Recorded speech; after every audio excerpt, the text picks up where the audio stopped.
12 वाजताच सारंगची आई हॉस्पिटलमध्ये आली. डॉक्टरांची मावशीच ती. तेव्हा ती सगळीकडे हक्काने वावरत होती. बहिणीला भेटण्याच्या आधीच त्या स्नेहाची चौकशी करीत तिच्या खोलीत आल्या. स्नेहा टेबलापाशी नुसती बसून होती. त्यांच्या पावलांचा आवाज ऐकताच ती वळली. काय म्हणताय स्नेहाबाई? त्यांनी दारातूनच विचारलं. स्नेहा चटदिशी उठून उभी राहिली. त्यांच्यासमोर वाकली. सारंगची आई, मला तुम्ही अहो नको अहो जाहो काय म्हणता? तुम्ही माझ्यापेक्षा सर्वच दृष्टींनी, वयाने, ज्ञानाने, अनुभवाने श्रेष्ठ आहात. मला फक्त स्नेहा अशीच हाक मारा. बरं स्नेहा, तर काय म्हणते प्रकृती? खरं सांगू का, मला आजारासारखं वाटतच नाही. आणि समोर कागद कसले आहेत? काय लिहित होतीस? आपले डॉक्टर आहेत ना, त्यांनी मागच्या काळातल्या जेवढ्या आठवणी स्मृतीत येतील तितक्या लिहून काढायला सांगितले आहेत. पण तू तर एक अक्षरही लिहिलेलं नाहीस. आई, काय खरं आणि काय खोटं यातला फरकच मला कळेनासा झाला आहे. माझ्या जगात कालपर्यंत ही मोठी इमारत अस्तित्वात नव्हती. तुमच्यापैकी कोणीही माझ्यासाठी अस्तित्वात नव्हतात. आणि आज माझी सगळी माणसं गेली आहेत. घरदार गेलं आहे. मी अगदी अनाथ झाले आहे. तिला एकाएकी रडू कोसळलं. तिच्या खांद्यावर हात ठेवून आईंनी तिला खुर्चीवर बसवलं. स्नेहा, असा धीर सोडून कसं चालेल? आणि स्वतःला अनाथ का म्हणतेस? आम्ही नाही आहोत का? आणि हा शेखर आहे ना, फार हुशार आहे बघ. नक्की काही ना काही मार्ग काढीलच बघ. शेखरचं नाव काढायला आणि तो खोलीत यायला एकच गाठ पडली. शेखर खोलीत आला आणि टेबलापाशी उभा राहिला. टेबलावरचे कोरे कागद त्याच्या नजरेतून सुटले नाहीत. तो काही बोलायच्या आत स्नेहाच म्हणाली, डॉक्टर, मी तुम्ही सांगितलं तसं लिहायला सुरुवात करणार होते. पण मग वाटलं काय उपयोग आहे याचा? कथा कादंबरीतली नावं जशी खोटी असतात, काल्पनिक असतात, तसलाच हा प्रकार असणार आहे. आय सी, शेखर सावकाश म्हणाला. आणि तिला दाटू नकोस रे, आई म्हणाल्या.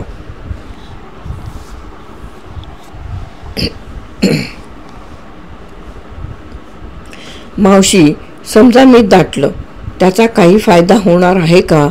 ती काय या गोष्टी मुद्दाम करते आहे का? स्नेहा, मी तुला जे लिहायला सांगितलं त्यामागचा माझा उद्देश वेगळाच होता. ते सध्या असू दे. दुसरा काहीतरी मार्ग काढूया आपण. चल जेवायला चल. मावशी, थांबणार आहेस ना जेवायला? मी स्नेहा गडबडून म्हणाली. चल ग, सारंगच्या आई म्हणाल्या. तिचा निरुपाय झाला. या सुस्वभावी लोकांची मदत होती म्हणून ती निदान पायावर उभी तरी होती. नाहीतर तिची काय अवस्था झाली असती याची कल्पना करणंच अशक्य होतं. ती आज्ञाधारकपणे त्या दोघांच्या मागोमाग गेली. डॉक्टरांचा निवासी भाग हॉस्पिटलला एका अरुंद बोळाने जोडलेला होता. दारावरची घंटी वाजवताच दार 9-10 वर्षाच्या एका मुलीने उघडलं. अय्या आजी म्हणत ती सारंगच्या आईला बिलगली. ही माया, माझी धाकटी मुलगी. डॉक्टर म्हणाले.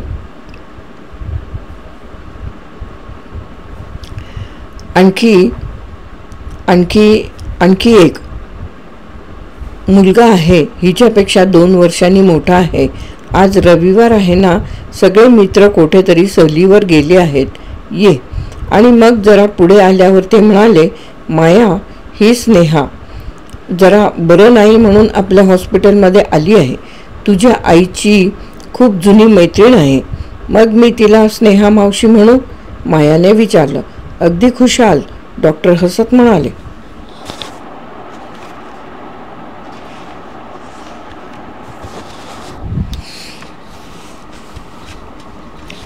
फ्लॅट 5 खोल्यांचा होता.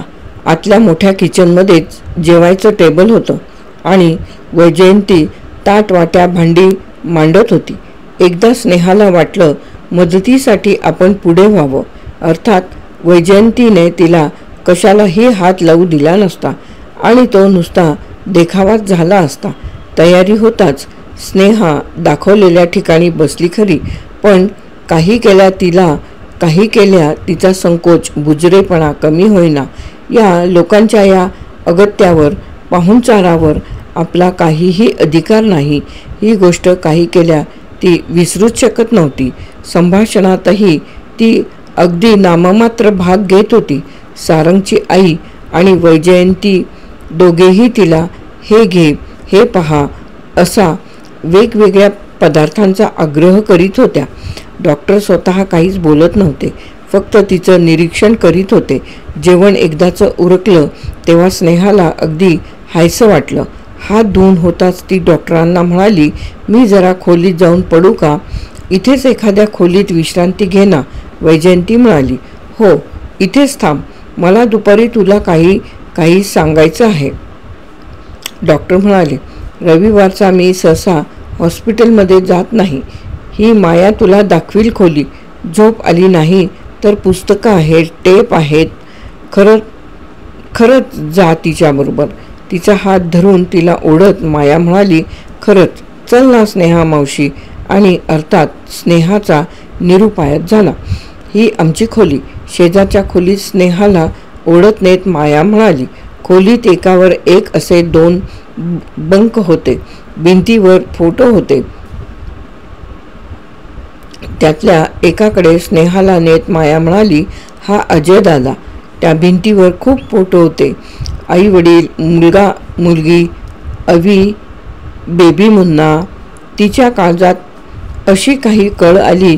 ती असहायतेची, विरहाची वेदना तिच्या चेहऱ्यावर मायाला दिसली असली पाहिजे. मावशी मावशी तुला बरं नाही का वाटत? स्नेहाने डोळे मिटून घेतले. मानेनेच होची खून केली. चल तुला तुझ्या खोलीत नेते. तिचा हात हातात घेऊन माया तिला शेजारच्या खोलीत घेऊन गेली. खोली गेस्टरूम सारखी वाटत होती.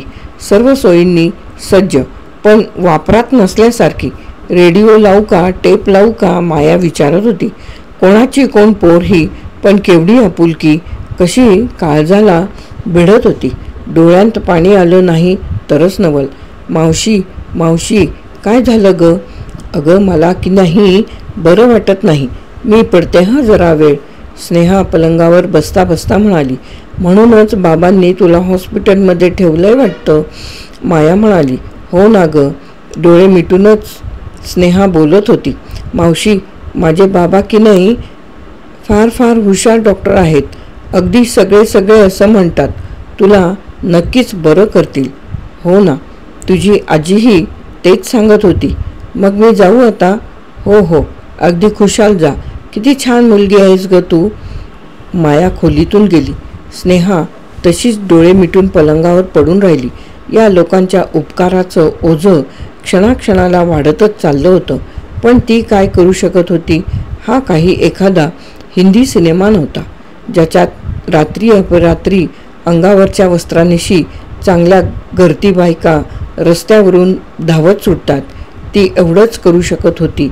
यांचे उपकार सतत स्मरणार होती आणि वेळ आली की जर आली तर त्यांची शतपटीने परतफेड करणार होती. डॉक्टर खोलीत आले. ती उठायला लागताच ते म्हणाले, स्नेहा जरा विश्रांती घेतलीस तरी चालेल. मी मनाशी असा कार्यक्रम आखला आहे. 4च्या सुमारास तू, वैजू आणि मी गाडीतून एक चक्कर मारूया. मी तुला सांगितलं ना तसे आपण तुझे फोटो काढून घेऊया. मला तुझी मनस्थिती अगदी चांगली समजते. मी तुला इतर कोणताही सल्ला देत नाही. फक्त एवढंच सांगतो, धीर सोडू नकोस. डॉक्टर स्नेहा जरा चाचरत म्हणाली, मी त्या हॉस्पिटलमधल्या खोलीत विश्रांती घेतली तर चालेल का? का नाही? इथे जरा संकोच वाटतो ना. डॉक्टर तुम्ही सगळे माझ्याशी इतक्या आपलेपणाने वागता आहात. माझ्यापाशी तर शब्दच नाहीत. आणि माझं सारं जगच इतकं उलटंपालटं झालं आहे की मला काही सुचतही नाही. स्नेहा तू अवश्य तिकडे जा, विश्रांती घे. 4च्या सुमारास तयार हो. मी आधी निरोप पाठवीन. ठीक आहे? काही न बोलता स्नेहा उठली. डॉक्टरांनीच तिला दरवाजा दाखवला. ती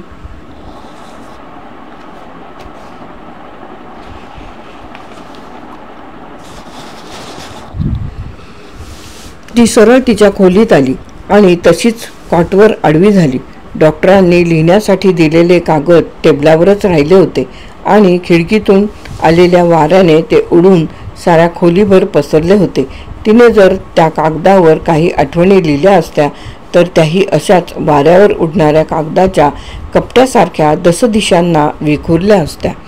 3:45ला हॉस्पिटलमधली नर्स तिच्या खोलीत आली. डॉक्टर 15-20 मिनिटात निघतायत, ती म्हणाली. स्नेहाने चेहरा धुतला, पुसला. पर्समधल्या पावडर पॅकमधून चेहऱ्यावर अगदी हलका पावडरचा हात फिरवला. कितीतरी वेळ ती आरशातल्या आपल्या ओढलेल्या चेहऱ्याकडे पाहत होती. ती स्वतःला स्नेहा म्हणत होती, पण आता क्षणाक्षणाला तिचा स्वतःवरचा सुद्धा विश्वास कमी व्हायला लागला होता.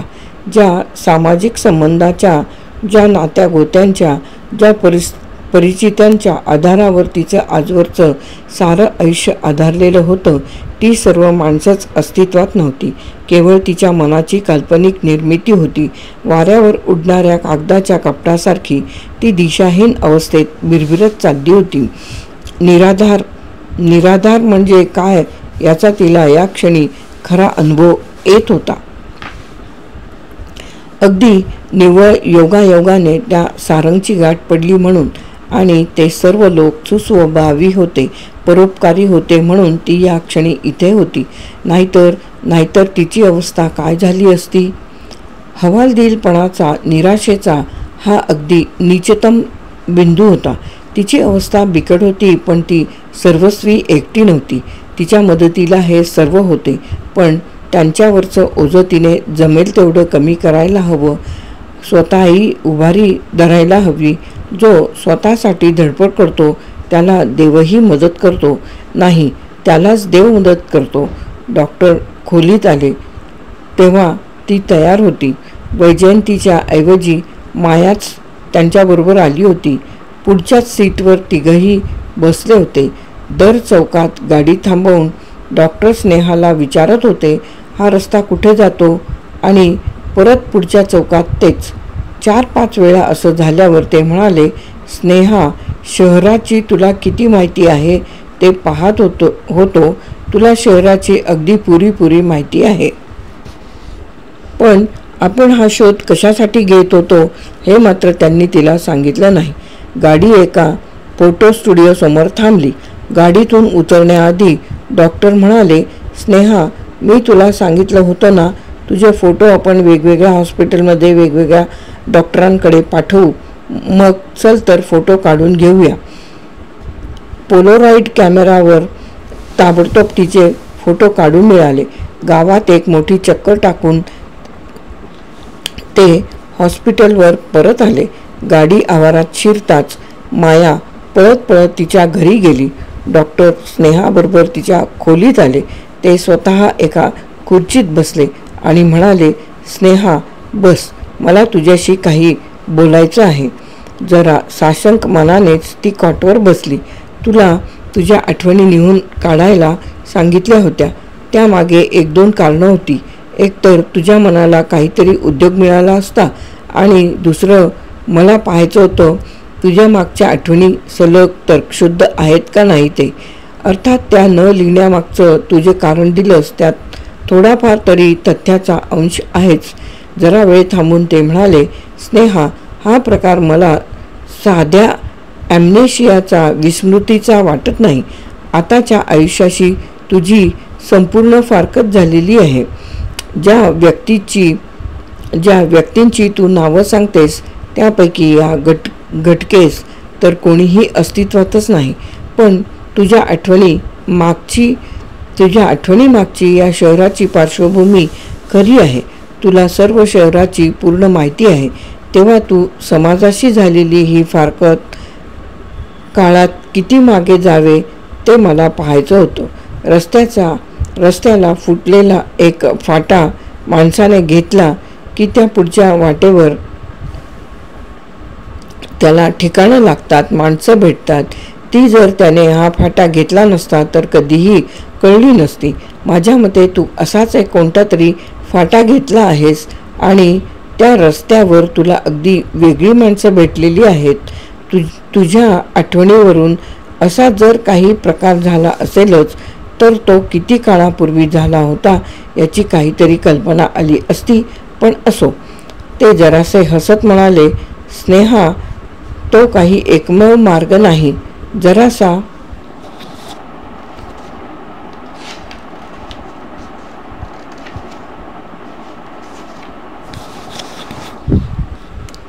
विचार करताच माझ्या मनात हिप्नॉटिझमची कल्पना आली. तुला हिप्नॉसिस खाली घातलं तर विचारलेल्या प्रश्नांची तू अगदी खरी खरी उत्तरे देशील.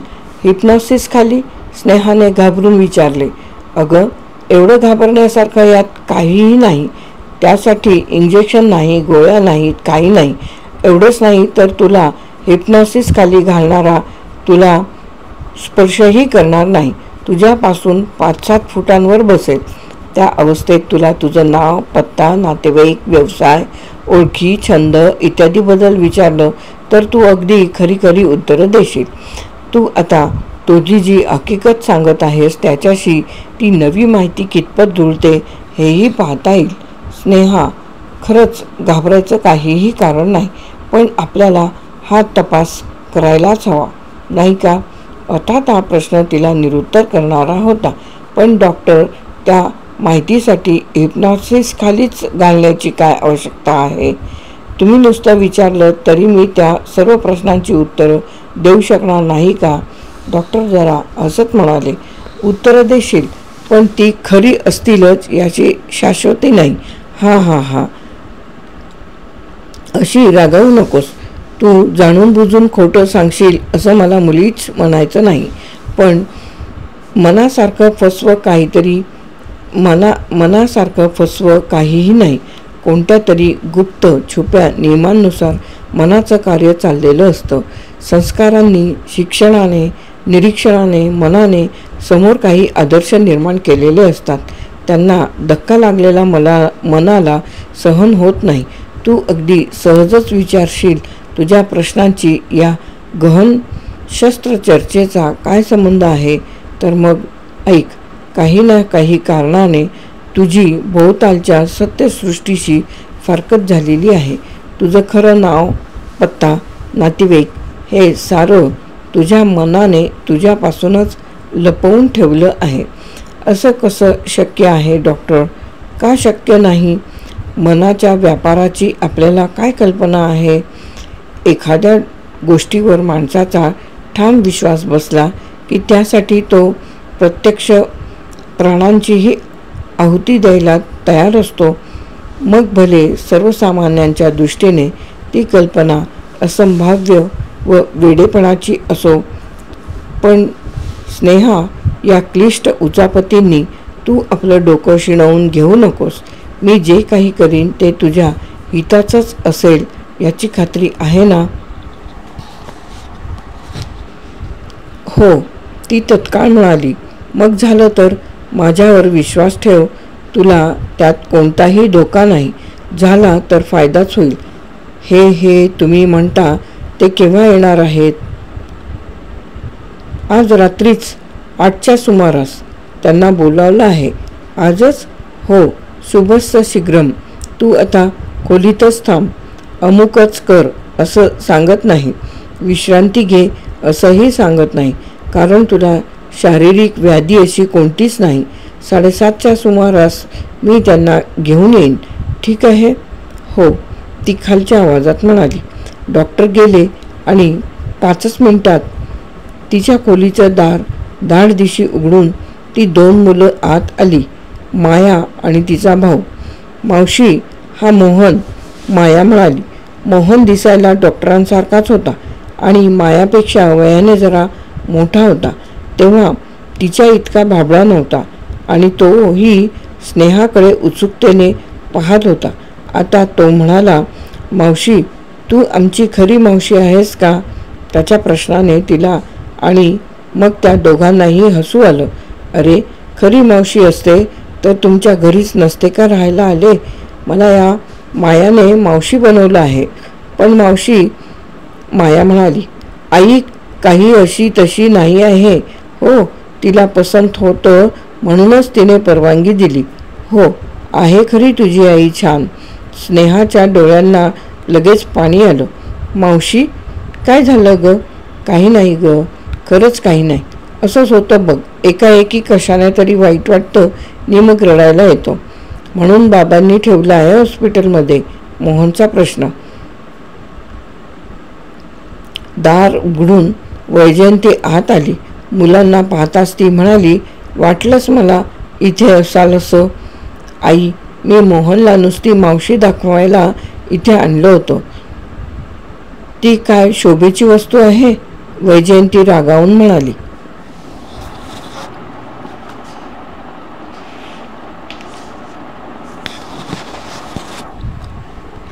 खरंच काही त्रास देत नव्हती हो, स्नेहा म्हणाली. जा बरं तुम्ही तिकडे.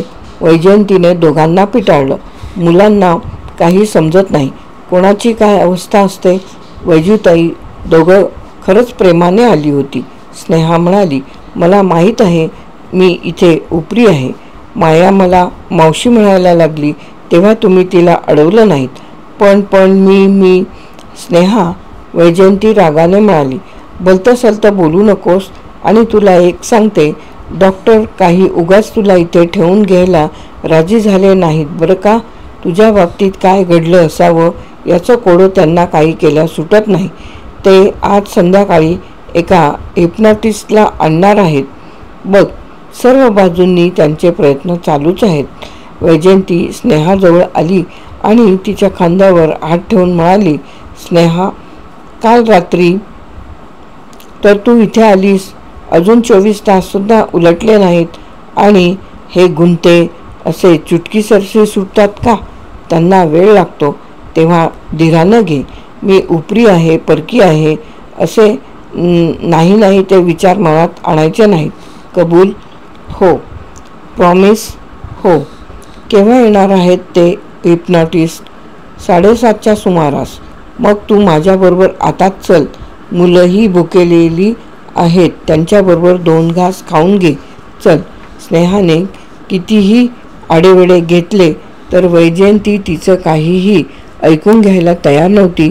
तिने तिला बरोबर घरी नेलीच आणि माया, रोहन यांनी मावशी करत तिच्या भोवती असा पिंगा घातला की शेवटी स्वतःबद्दलचे विचार फार बाजूला ठेवून तिला त्यांच्यात बरोबरीने सामील व्हावंच लागलं. त्यांच्याबरोबर 2 घास खावेच लागले. आणि मग मात्र ती त्या तिघांचा निरोप घेऊन परत आपल्या खोलीत आली. आता एवढ्यात ते हिप्नॉटिस्ट येतील. कदाचित तिच्या समस्येची उकलही होईल. कदाचित आज रात्रीच अवी, बेबी, मुन्ना यांची गाठ पडेल.